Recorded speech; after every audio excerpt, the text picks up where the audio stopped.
प्यारे विद्यार्थियों, संगठन के सिद्धांत अध्याय में आज हम सत्ता और उत्तरदायित्व के बारे में अध्ययन करेंगे। सत्ता और उत्तरदायित्व इन दोनों में घनिष्ठ संबंध होता है। संगठन की पदसोपान व्यवस्था में भी प्रत्येक स्तर के कार्मिक के कार्य करने की सत्ता और उसका उत्तरदायित्व निर्धारित होते हैं।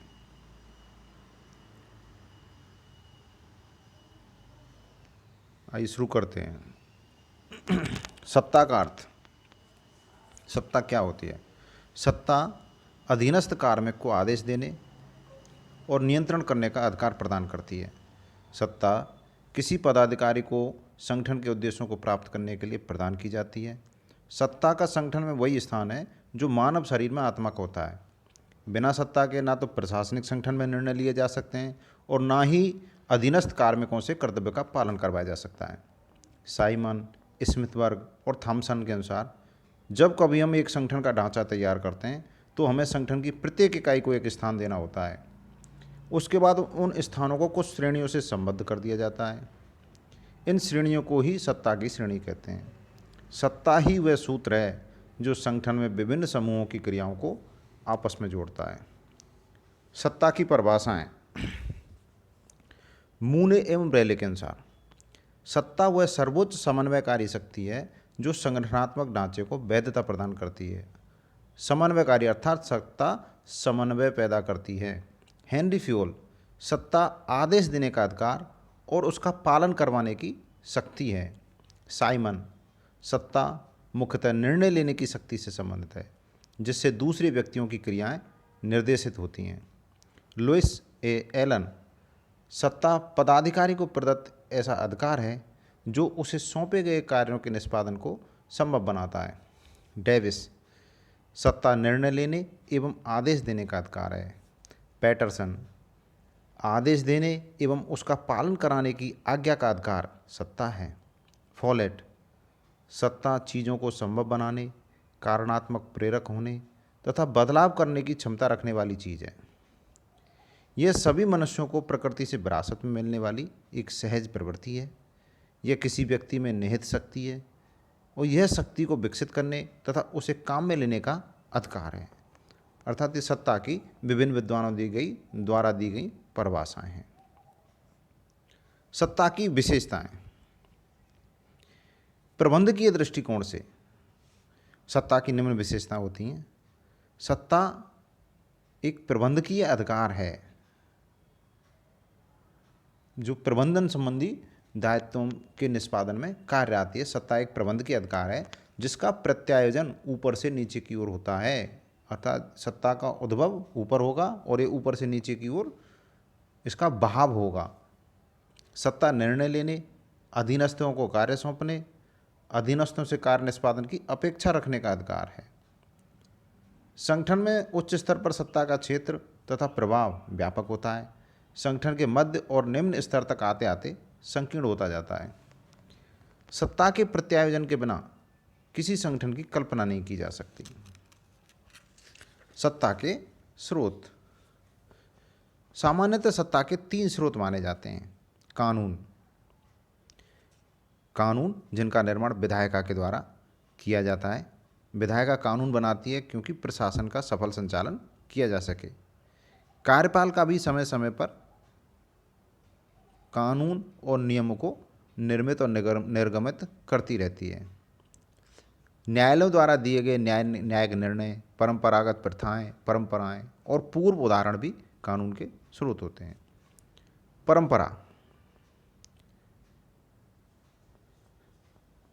परंपराएं भी सत्ता के स्रोत बन जाती हैं। प्रचलित परंपराओं के आधार पर प्रशासनिक संगठनों में कार्मिक सत्ता प्राप्त करते हैं और प्रशासनिक संगठनों का सुव्यवस्थित संचालन करते हैं। प्रत्यायोजन के माध्यम से सत्ता शीर्ष शिखर से अधीनस्थों को प्रदान की जाती है। विभिन्न प्रकार के आदेशों को लिखित एवं मौखिक रूप से उच्च अधिकारी द्वारा ही जारी किया जाता है और उसी के द्वारा सत्ता अधीनस्थों को प्रदान की जाती है। सत्ता के स्रोत संबंधी विचारधाराएं या दृष्टिकोण। पहला दृष्टिकोण है औपचारिक सत्ता दृष्टिकोण। इस दृष्टिकोण के अनुसार अधिकार सत्ता का मुख्य स्रोत देश का संविधान होता है। लोकतांत्रिक देशों में सत्ता का अंतिम स्रोत देश की जनता होती है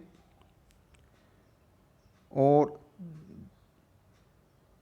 संविधान सभा, जिसमें कि जनता के प्रतिनिधि ही थे, जो संविधान सभा चुनी गई थी, उन्होंने जो देश के लिए संविधान बनाया, वो फिर बाद में देश की सत्ता का प्रमुख स्रोत हो गया। अंतिम स्रोत जनता होती है, अंतिम स्रोत जनता ही होती है और मुख्य स्रोत संविधान है, क्योंकि संविधान जनता द्वारा ही निर्मित है। अतः संविधान के माध्यम से सत्ता का प्रत्यायोजन सरकार की विभिन्न शाखाओं में किया जाता है। इसे सत्ता का अधोगामी सिद्धांत कहते हैं, टॉप डाउन थ्योरी। बर्नार्ड ने कहा है, अधिकार सत्ता की वह अवधारणा है जिसमें अधिकारों का प्रेषण सामाजिक संस्थानों से व्यक्तिगत प्रबंधकों को होता है, वह औपचारिक सत्ता कहलाती है। अर्थात किसी संस्थान से पदाधिकारी को सत्ता मिलती है। दूसरा स्रोत है स्वीकृति दृष्टिकोण। इस विचारधारा के अनुसार सत्ता का वास्तविक स्रोत अधीनस्थ होते हैं, जिन पर सत्ता का उपयोग किया जाता है। अधीनस्थ सत्ता के उपयोग की सहमति देते हैं। यह विचारधारा मानती है सत्ता तभी अर्थपूर्ण होगी जब आदेश का पालन किया जाए, और पालन तभी किया जाएगा जब अधीनस्थ उसे स्वीकार करते हैं। इस प्रकार यह विचारधारा आदेश को अनुज्ञा से अलग करके देखती है। हर्बर्ट साइमन और चेस्टर आई बर्नार्ड इस दृष्टिकोण के प्रबल समर्थक हैं। बर्नार्ड का मानना है कि आदेश का पालन तभी किया जाता है जब अधीनस्थों द्वारा उसे समझा जाए, स्वीकार किया जाए। आदेश का पालन या स्वीकृति आदेश या संचार की प्रकृति पर निर्भर करती है। साइमन का मानना है, अधिकार सत्ता वह साधन है जिसकी बदौलत संगठन में कर्मचारी को संगठनात्मक मांगें मानने को मजबूर किया जाता है। सत्ता स्वीकार करने वालों पर निर्भर करती है, ऐसा ये दृष्टिकोण कहता है। और जब आदेश कर्मचारियों द्वारा स्वीकार कर लिया जाता है, तब वह अनुपालना की फीडबैक के रूप में नीचे से ऊपर की ओर जाता है। यह विचारधारा निम्न से उच्चता की ओर अर्थात बॉटम अप थ्योरी विचारधारा पर आधारित है, और हमारी औपचारिक सत्ता दृष्टिकोण टॉप डाउन थ्योरी पर आधारित है। सक्षमता दृष्टिकोण, ये विचारधारा मानती है कि कर्मचारी का स्वयं का व्यक्तिगत कौशल और तकनीकी ज्ञान अपने आप ही आदेशों का पालन करा लेता है। इस सत्ता को विशेषज्ञ सत्ता भी कहते हैं। योग्य और सक्षम व्यक्ति स्वयं नेतृत्व प्राप्त कर लेते हैं, भले ही उन्हें संगठन में कोई विशिष्ट स्थान या पद ना दिया जाए। सत्ता के प्रकार,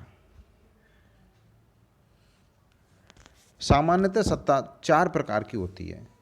सूत्र सत्ता, सूत्र सत्ता वह होती है जिसे निर्णय लेने का अधिकार होता है। समस्त उच्च अधिकारियों में यह विद्यमान रहती है। सूत्र सत्ता का प्रसार संगठन के पद सोपान में आदेश की एकता के अनुरूप होता है। ये प्रकृति में दबावकारी और बाध्यकारी होती है।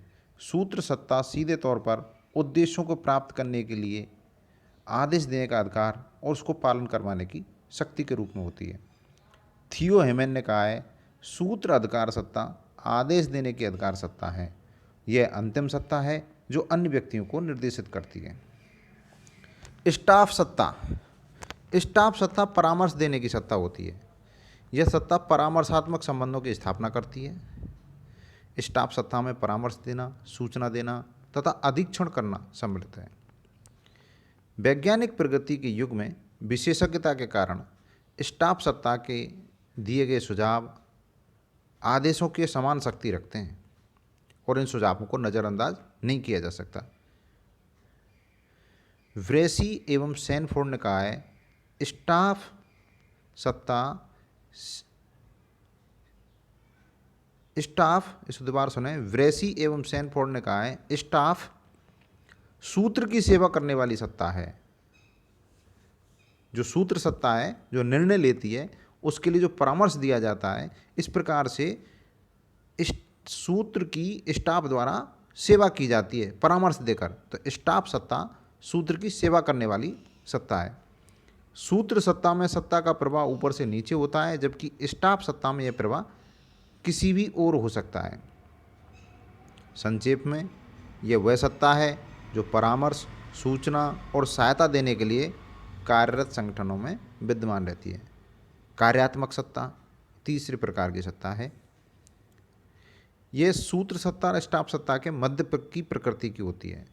जैसे सत्ता को निर्णय लेने इस कार्यात्मक सत्ता को निर्णय लेने का भी अधिकार होता है, लेकिन निर्णय लेने का अधिकार एक क्रिया विशेष तक सीमित रहता है। यह सत्ता द्वितीय स्तर के अधिकारी अधीनस्थ संबंधों को जन्म देती है और यह सत्ता आदेश की एकता के सिद्धांत का उल्लंघन करती है। यह सत्ता उसी व्यक्ति में समाहित मानी जाती है जो किसी विशेष कार्य से संबंधित कार्य करता है।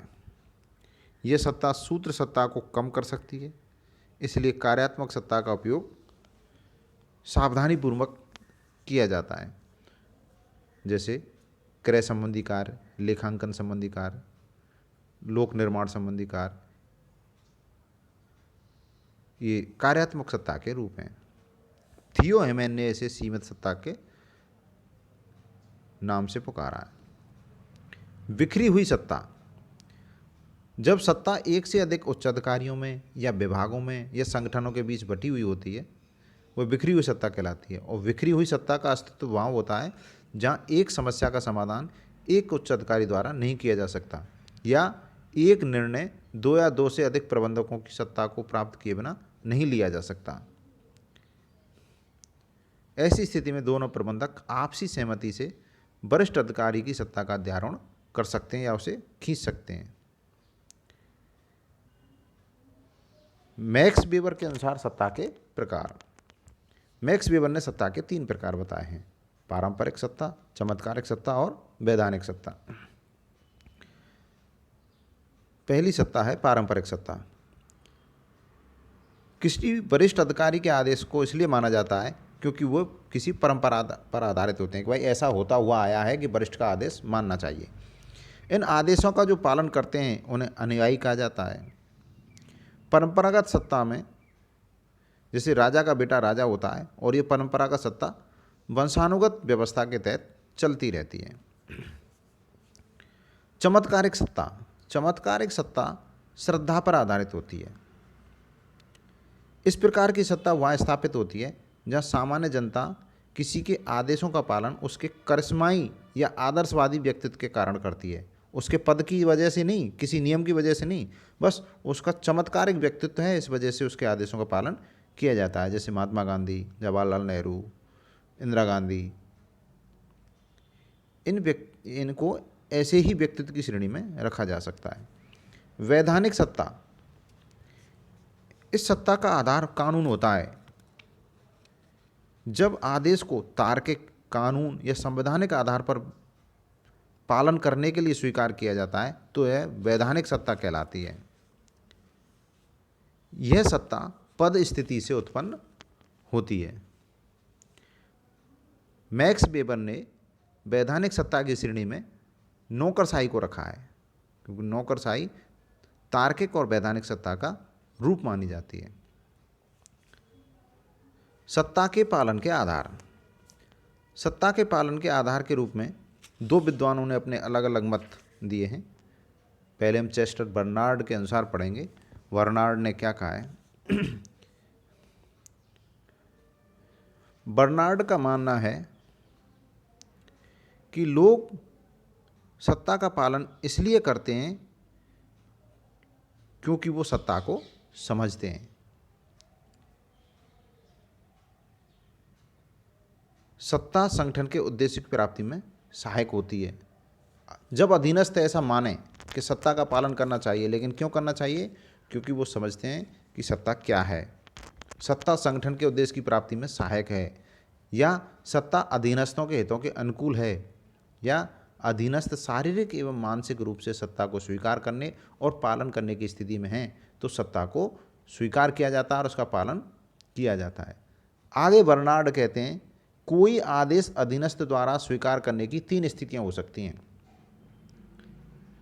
कोई आदेश 3 प्रकार से अपनी स्थिति ग्रहण करता है। उस आदेश को, ऐसे आदेश जो बिल्कुल अस्वीकार हों, कुछ आदेश ऐसे होते हैं अधीनस्थ उनको अस्वीकार कर देते हैं। किसी भी कीमत पर स्वीकार ना करें। दूसरे आदेश भी होते हैं जिन पर कर्मचारी तटस्थ होते हैं, अर्थात उनको कर्मचारी स्वीकार भी कर सकते हैं और अस्वीकार भी कर सकते हैं। अगले आदेश, तीसरे आदेश वो होते हैं जो बिना किसी सवाल के अधीनस्थों द्वारा स्वीकार कर लिए जाते हैं।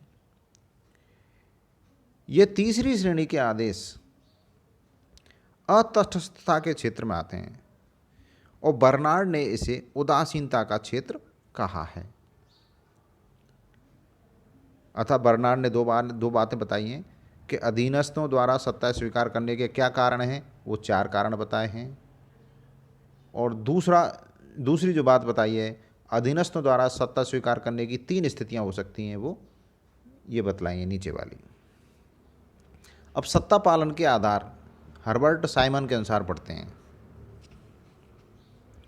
सत्ता को स्वीकार करने के साइमन ने 4 आधार बताए हैं। पहला आधार है विश्वास की सत्ता।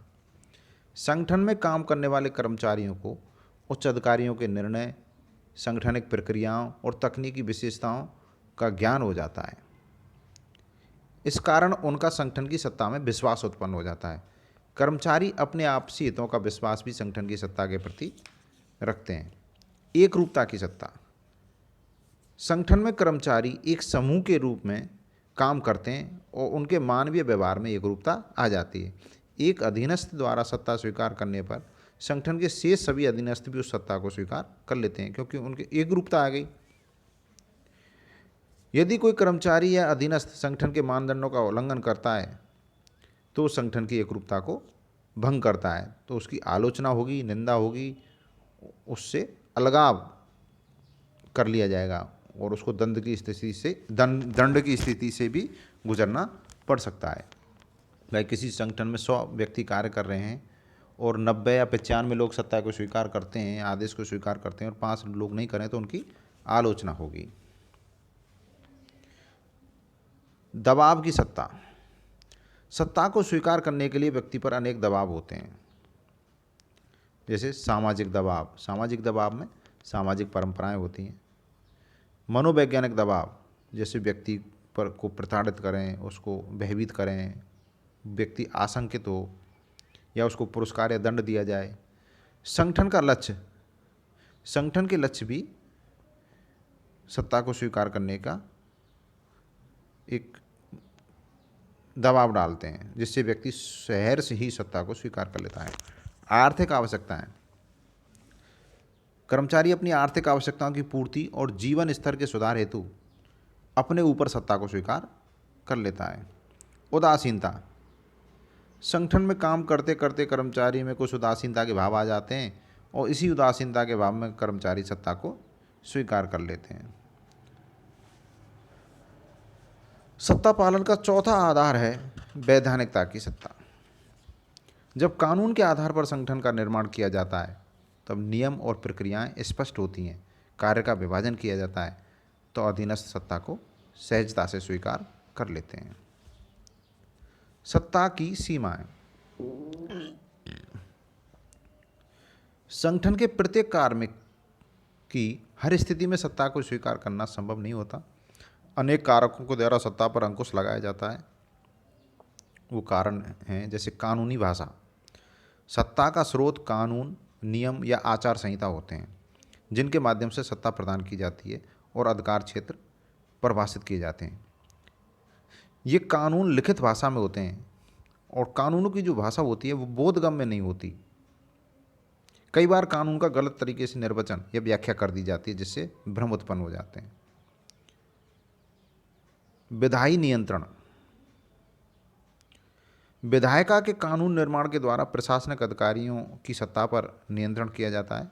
विधायिका में प्रशासनिक अधिकारियों के विरुद्ध उठने वाले प्रश्न, मुद्दे, ध्यानाकर्षण प्रस्ताव, मंत्री की सदन के प्रति जवाबदेहिता, ये सत्ता को नियंत्रित और सीमित करते हैं। कार्यपाल का नियंत्रण। प्रशासनिक संगठन कार्यपालिका के एक भाग के रूप में कार्य करते हैं। प्रत्येक प्रशासनिक अधिकारी का स्थान पद सोपान में निश्चित होता है और प्रत्येक अधिकारी का एक उच्च अधिकारी होता है जो अधीनस्थों की गतिविधियों को निर्देशित एवं नियंत्रित करता है। न्यायिक नियंत्रण। प्रशासनिक अधिकारियों के द्वारा कानून के दुरुपयोग करने पर न्यायपालिका उनको नियंत्रित करती है।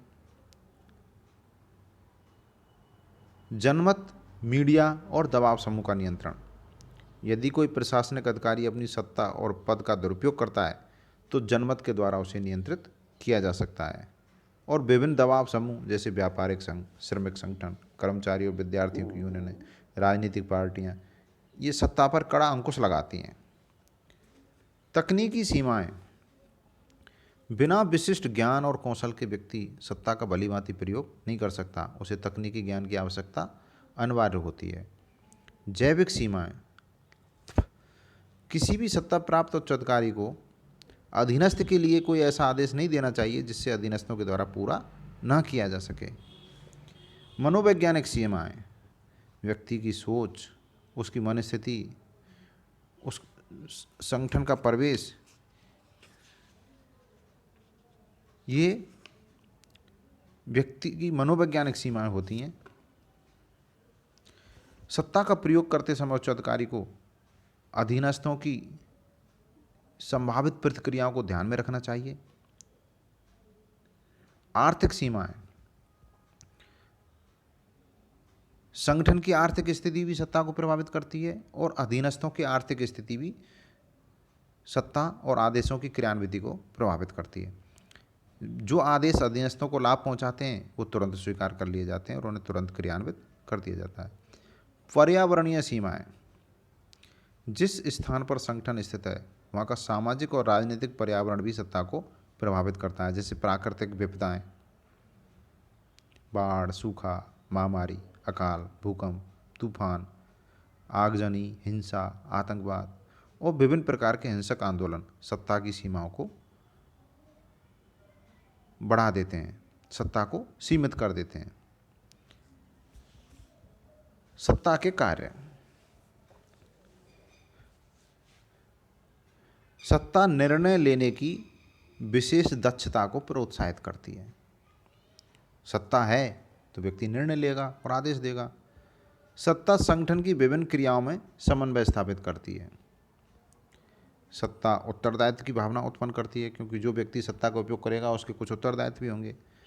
सत्ता नियंत्रण, निर्देशन और अनुशासन स्थापित करने का साधन है।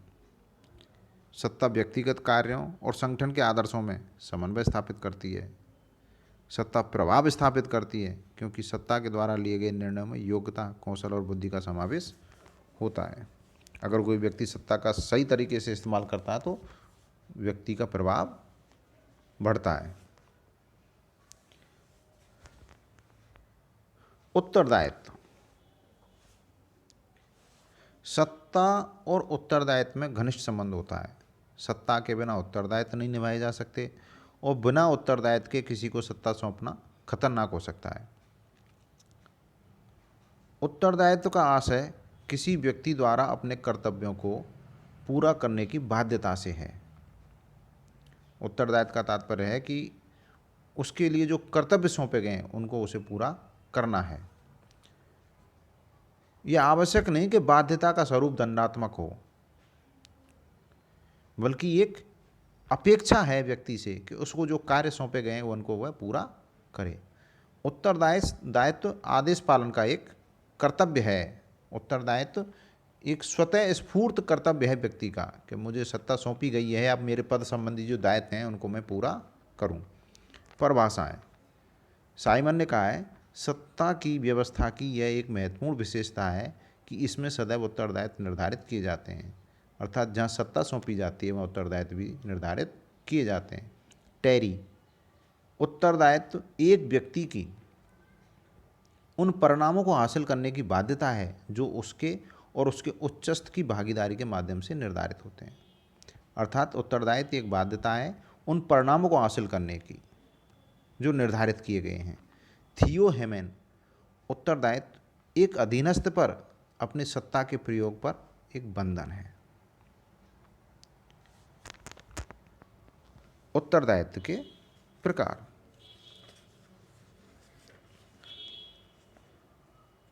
प्रकृति के आधार पर उत्तरदायित्व, ये दो प्रकार के होते हैं। एक उत्तरदायित्व होता है जिसको बोलते हैं रेस्पॉन्सिबिलिटी, और दूसरा लेखा दायित्व होता है जिसको बोलते हैं अकाउंटेबिलिटी। उत्तरदायित्व संगठन के शीर्ष अधिकारी द्वारा संगठन के कार्यों को भली भांति पूरा करने की एक नैतिक जिम्मेदारी है। उत्तरदायित्व को अधीनस्थों को सौंपा जा सकता है। उत्तरदायित्व को अंतिम उत्तरदायित्व भी कहा जाता है। लेखादायित्व, लेखादायित्व को जवाबदेहिता कहा जाता है।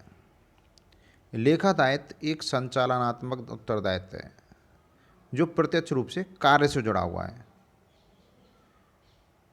इसमें व्यक्ति स्वयं के द्वारा किए गए कार्यों के प्रति जवाबदेह होता है। यह बाध्यकारी, दबावकारी और दंडात्मक होता है और संबंधित व्यक्ति पर कानूनी बाध्यता आरोपित करता है। लेखादायित्व यानी जवाबदेहिता को अधीनस्थों को नहीं सौंपा जा सकता। इस प्रकार ये उत्तरदायित्व के दो प्रकार हो गए उत्तरदायित्व की प्रकृति के आधार पर। रेस्पॉन्सिबिलिटी उत्तरदायित्व और अकाउंटेबिलिटी लेखादायित्व।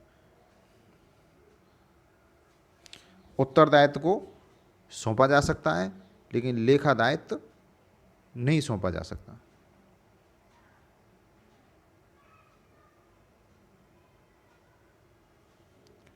विषय वस्तु के आधार पर उत्तरदायित्व। पहला प्रकार है राजनीतिक उत्तरदायित्व। संपूर्ण नौकरशाही मंत्री के उत्तरदायित्व के अधीन कार्य करती है। मंत्री राजनीतिक रूप से विधायिका के प्रति और अंततः जनता के प्रति उत्तरदायी होता है। ये राजनीतिक उत्तरदायित्व हो गया। फिर है संस्थागत उत्तरदायित्व। प्रशासनिक संस्थाएं अपने कार्यों के लिए जनता के प्रति उत्तरदायी होती हैं। संस्थागत उत्तरदायित्व एक व्यक्ति का संस्था के प्रति उत्तरदायित्व होता है और संस्था का ग्राहकों के प्रति उत्तरदायी होता है। तीसरा है पेशेवर उत्तरदायित्व। पेशेवर कार्मिक अपने क्षेत्र के पेशेवर संघों के सदस्य होते हैं और संघों की आचार संहिता का पालन करना होता है। प्रत्येक पेशे के अपने नियम, मापदंड और मूल्य निर्धारित होते हैं और उनका पालन करना संघ के सदस्यों का उत्तरदायित्व होता है, अन्यथा सदस्यों की संघ से सदस्यता समाप्त हो जाती है। तीसरा आधार है प्रत्यायोजन के आधार पर उत्तरदायित्व। संपूर्ण उत्तरदायित्व या अंतिम उत्तरदायित्व। संपूर्ण उत्तरदायित्व का कभी प्रत्यायोजन नहीं किया जा सकता। जो संगठन का शीर्ष पदाधिकारी है संपूर्ण उत्तरदायित्व सदा उसी का रहेगा। क्रियात्मक उत्तरदायित्व, इसका प्रत्यायोजन किया जा सकता है। क्रियात्मक उत्तरदायित्व उसी व्यक्ति का होता है जिसको कार्य सौंपा गया है, जो कार्य को संपादित कर रहा है, इसका प्रत्यायोजन किया जा सकता है। उत्तरदायित्व की विशेषताएं। पहली विशेषता है उत्तरदायित्व और सत्ता में घनिष्ठ संबंध होता है। दूसरी विशेषता है उत्तरदायित्व स्वनियंत्रण और सत्ता संतुलन का कार्य करता है। तीसरी विशेषता है उत्तरदायित्व कार्य करने के लिए दबाव की भावना बनाता है। चौथी विशेषता है उत्तरदायित्व व्यक्ति के व्यक्तिगत और नैतिक गुणों से संबंध रखता है। और पांचवी विशेषता है उत्तरदायित्व कर्तव्यों का एक साधन है जिसके आधार पर किसी कार्मिक पर दायित्वों के लिए कार्रवाई की जा सकती है। इस प्रकार आज हमने सत्ता और उत्तरदायित्व के बारे में विस्तार से अध्ययन किया है। धन्यवाद।